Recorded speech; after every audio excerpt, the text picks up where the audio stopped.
नमस्कार मित्रमैत्रिणींनो, एव्हरीथिंग या चॅनलमध्ये आपणा सर्वांचे खूप खूप स्वागत आहे.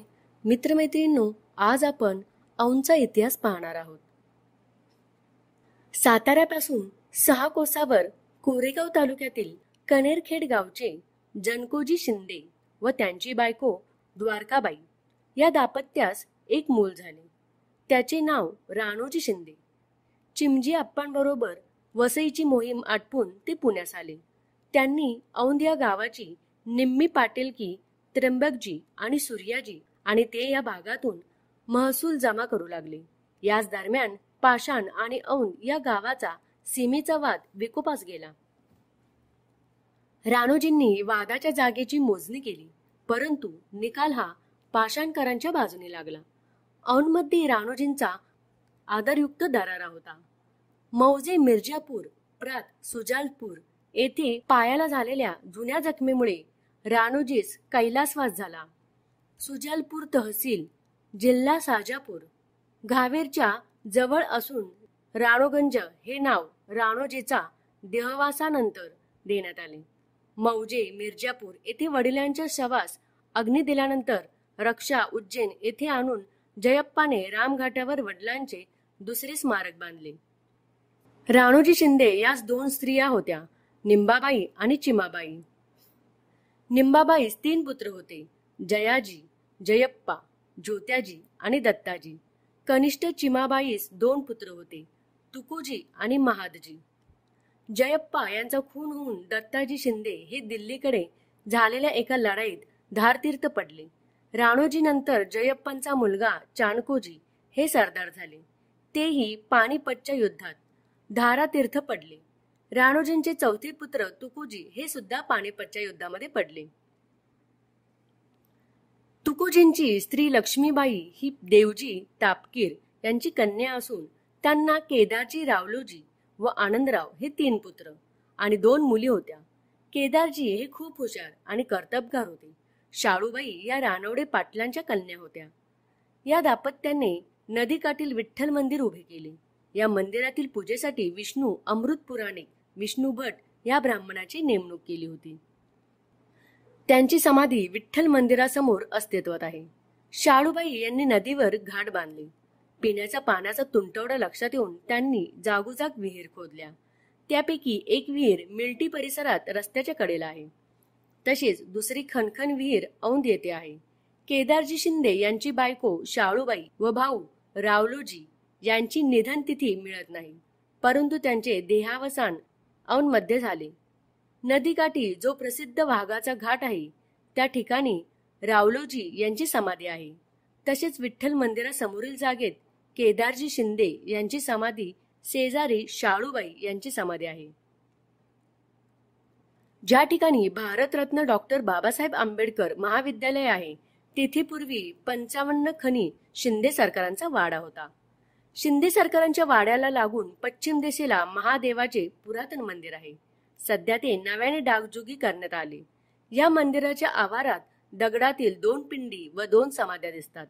मंदिराच्या जवळील मठातील साधूने त्याच ठिकाणी जिवंत समाधी घेतली. त्यांची व त्यांच्या शिष्यांची अशा या 2 समाध्या आहेत. महापराक्रमी महादजी शिंदे वानवडी येथे वारले. वानवडी येथे दौलतरावांनी त्यांची समाधी छत्री बांधली. ही छत्री अलीकडे माधवराव शिंदे यांनी टोलेजंग केली. महादजींना मुलगा नसल्याने त्यांनी आपल्या भावाचा नातू दौलतराव यांना दत्तक घेतले. दौलतराव निपुत्रिक असल्यामुळे त्यांनी जानकोजी यांना दत्तक घेतले. तेही निपुत्रिक असल्यामुळे त्यांनी जयाजीराव यांना दत्तक घेतले. जयाजीराव यांच्यानंतर त्यांचा मुलगा माधवराव गादीवर आले आणि नंतर ती गादी जिवाजीराव शिंदे यांच्याकडे आली. मुळा नदीसाठी आणखीन 2 समाध्या आहेत. त्याबद्दल इतिहास मौन बाळगून आहे. सातारा जिल्ह्यातील खटाव तालुक्यातील औंध हे संस्थान पंतप्रतिनिधित्व काळात हे संस्थान नावारूपाला आले. येथील इतिहास काळाच्या पटलावर कोरला गेला. याच संस्थानच्या मुख्य ठिकाणी या आदिशक्तीचा वास आहे. महाराष्ट्रातील या आदिमाईचे महत्वाचे स्थान म्हणजे माहूर. याच माहूरच्या रेणुकेचे अनेक स्थाने आहेत. कर्नाटकातील सौदंती या ठिकाणी जगदंबा येलंबा म्हणून ओळखली जाते. येलम्माची उत्पत्ती योळ म्हणजे 7 आणि अम्मा म्हणजे माता म्हणजेच सप्त मातृकांवरून झाली असावी आणि त्यावरून यमाई नाव पडले असावे असे काही सांगतात. यमुनाचल पर्वतावरची देवी म्हणून यमाई हे नाव रास्त असल्याचे काही विद्वान म्हणतात. देवीची औंध संस्थानात 2 ठिकाणे आहेत. एक औंध गावात आणि दुसरे औंधच्या जवळ असलेल्या डोंगरावर स्थित मूळपीठ. ज्योतिबाच्या सांगण्यावरून औंधसुराचा वध केल्यानंतर ज्या ठिकाणी देवी विसावली ते मूळपीठ. औंधसुराचा वध या ठिकाणी केल्याने या भागाला औंध हे नाव पडले. सुमारे 432 पायऱ्या चढून गेल्यावर देवीचे मंदिर आहे. मध्ययुगाच्या सुरुवातीच्या काळात बांधलेले हे मंदिर 2 फूट उंच जगतीवर आहे. मंदिराभोवती तटबंदी असून 10 बुरुज आहेत. मुख्य द्वार उत्तरेस आहे. मंदिराची विशेष गोष्ट म्हणजे देवीसमोर नंदी आहे. चतुर्भुज अंबिकेची मूर्ती भव्य असून सुमारे 6 फूट उंचीची आहे. काळ्या पाषाणातील ह्या भागवतीने हातात त्रिशूळ, गदा, बाण, पानपात्र धारण केले आहे. देवीचे दुसरे मंदिर औंध गावात आहे. मंदिर प्रतप्रतिनिधीच्या वाड्याजवळ आहे. संस्थांचा राजदरबार भगवती समोर भरत असे. हे मंदिर भगवान पतप्रतिनिधींच्या बांधल्याचा उल्लेख आहे. पूर्वाभिमुख मंदिराच्या प्रांगणात 4 दीपमाळा असून त्यातील एक भव्य आहे. सुमारे 65 फूट उंचीच्या या दीपमाळेवर 176 दिवे लावले जातात.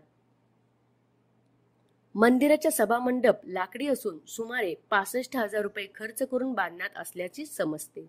दगडी गाभाऱ्यामध्ये देवीची काळ्या पाषाणाची मूर्ती आहे. ती चांदीच्या प्रभावळीत बसवलेली आहे. पंचधातूंची ही एक मूर्ती आहे. मंदिर परिसरात मोकळाई देवीचेही मंदिर आहे. देवीने केस मोकळे सोडून येथे असलेल्या जलाशयात स्नान केल्यामुळे हे नाव पडले असे सांगतात. पंचमीला रथोत्सवाने वासंतिक उत्सवाची सांगता घडते. अश्विन महिन्यातील नवरात्रोत्सवात मोठ्या दिमाखात साजरा होतो. ह्या उत्सवादरम्यान गोंधळी, डबरी, सफाई करणारे लोक, दिवट्या धरणारे यांना सेवेचा हक्क असतो. असाच देवीचा मोठा उत्सव पौष महिन्यात भरतो. औंधासुराच्या वधाचा विजयोत्सव साजरा करण्यासाठी हा उत्सव केला जातो. देवीची यथासांग पूजा, छबिना, रथ काढला जातो. यावेळी लावल्या जाणाऱ्या दीपमाळेचे दृश्य मनात साठवण्यासारखे असते. तर मित्रमैत्रिणींनो, अशा प्रकारे औंधच्या देवीचा हा इतिहास आहे आणि औंधच्या देवीचं हे रूप आहे. तर मित्रांनो, कसा वाटला तुम्हाला हा व्हिडिओ? हा व्हिडिओ जर तुम्हाला आवडला असेल तर जास्तीत जास्त लाईक आणि शेअर करा आणि असेच विविध प्रकारचे व्हिडिओ पाहण्यासाठी आमच्या चॅनेलला लाईक आणि सबस्क्राईब करा आणि बेल आयकॉनला प्रेस करा. धन्यवाद.